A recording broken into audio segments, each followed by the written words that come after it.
le véritable remède pour une bonne santé. Pour ne rien manquer, n'oubliez pas de vous abonner. Comment vaincre les émotions néfastes?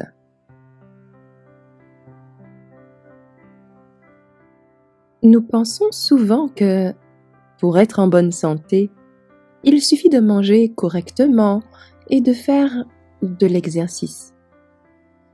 Cependant, il y a un aspect important que nous avons tendance à négliger. Nos émotions. Nos sentiments peuvent avoir un impact considérable sur notre santé et notre bien-être. Nous avons tous connu des situations où nous avons accumulé des émotions négatives sans même nous en rendre compte. La santé ne dépend pas uniquement d'un bon régime. Les émotions négatives peuvent nuire à votre bien-être. Philippe fait du sport 3 fois par semaine. Il mange bien et surveille sa consommation de sucre. Néanmoins, tous ces efforts ne serviront à rien s'il continue de négliger un aspect clé de sa santé, ses émotions.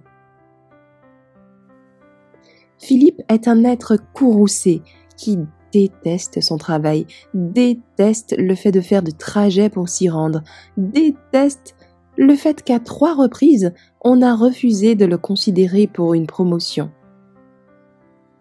Et d'autres choses encore. Or, qui croirait qu'il est furieux? Il fait son travail, il ne se plaint pas, du moins pas à ses collègues. Sa femme, par contre, l'entend pester tous les soirs quand il rentre. Et ses enfants ont appris à garder leur distance. Mais il y a aussi Hélène. Hélène n'arrive pas à comprendre pourquoi son cœur bat à une vitesse folle et pourquoi elle s'est mise récemment à avoir des tocs. Elle soupçonne quelques maladies, mais son médecin affirme qu'elle est simplement stressée. Elle est d'accord qu'elle s'inquiète beaucoup, mais qui ne s'inquiète pas? 2 situations distinctes.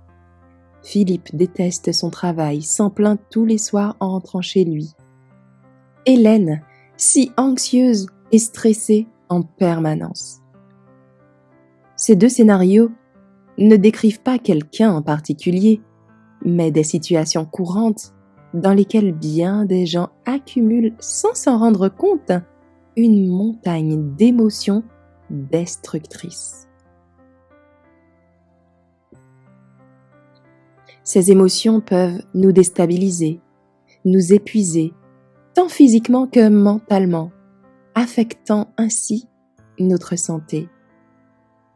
Les scientifiques ont établi un lien direct entre nos émotions et certaines maladies comme le cancer et les maladies cardiaques. Cependant, nous avons le pouvoir de choisir comment réagir aux situations dans lesquelles nous nous trouvons.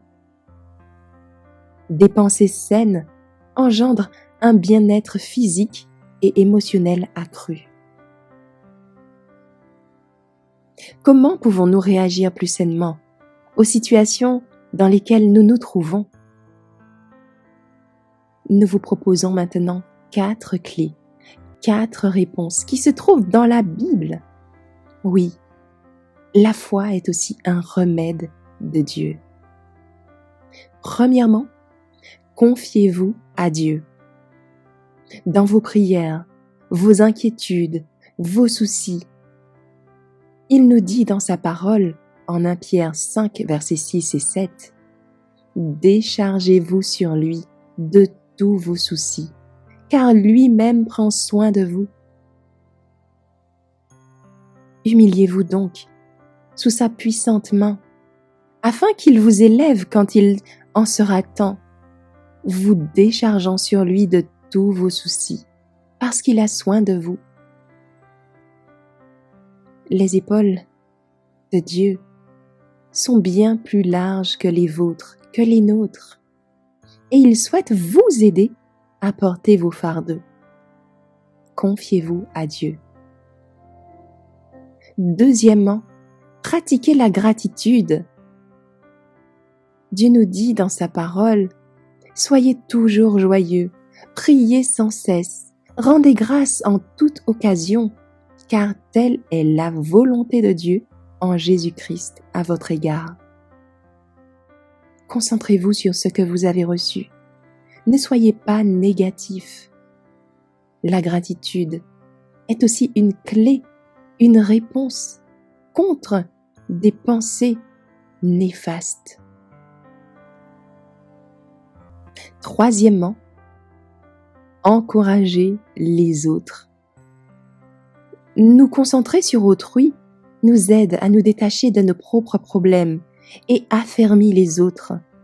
Dieu nous dit en 1 Thessaloniciens 5, verset 11, « C'est pourquoi exhortez-vous les uns les autres, édifiez-vous l'un l'autre, comme vous le faites aussi. » Mais aussi, en Proverbe 16, le verset 24, « Les paroles agréables sont des rayons de miel, une douceur à l'âme et la santé aux os. » Oh oui, encourager les autres est un moyen de nous concentrer sur le bien que nous pouvons apporter aux autres, nous détache de nos problèmes et nous aide à ne plus avoir de pensées néfastes, négatives, qui nuisent à notre santé.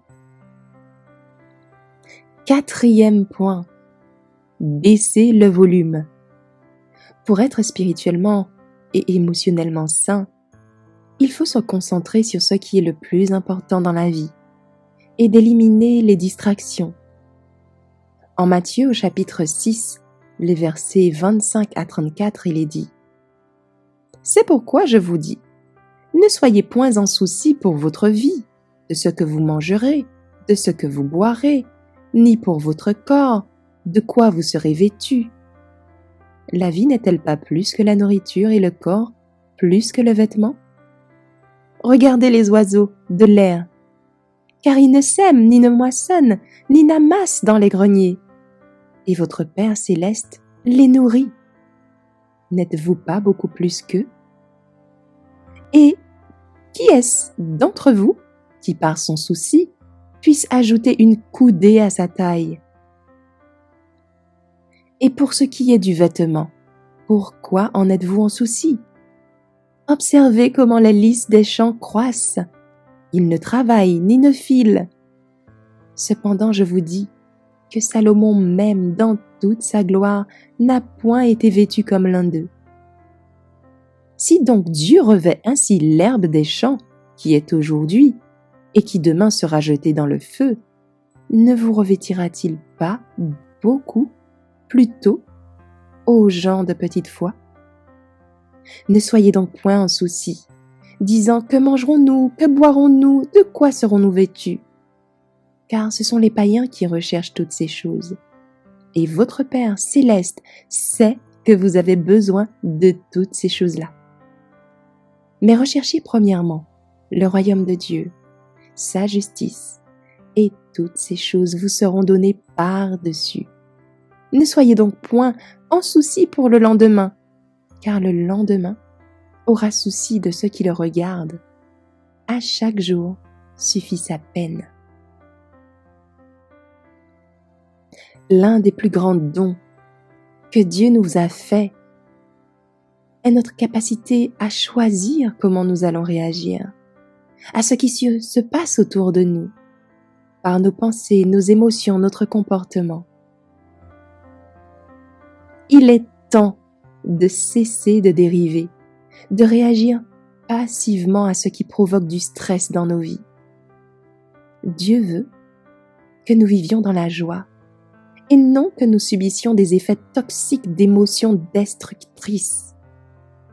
La prière est une clé. La prière est un moyen de vivre la paix. Et bien souvent, malheureusement, elle est négligée. Pour gérer nos émotions, La prière est une clé. En confiant nos inquiétudes à Dieu, nous pouvons trouver la paix, la sérénité dont nous avons besoin pour gérer des situations stressantes. En pratiquant la gratitude, en encourageant les autres, nous pouvons nous concentrer sur les aspects positifs de la vie et nous détacher de nos problèmes. En réduisant les distractions, en nous concentrant sur ce qui est le plus important, nous pouvons trouver la paix intérieure dont nous avons besoin pour être en bonne santé émotionnelle et physique. Oui, prenez soin de vos émotions.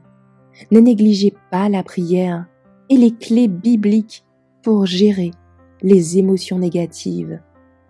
Rappelez-vous, Dieu nous a donné des émotions.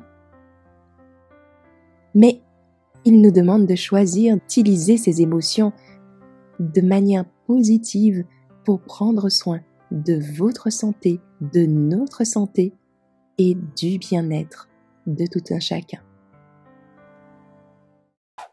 Si vous avez aimé, n'oubliez pas de liker.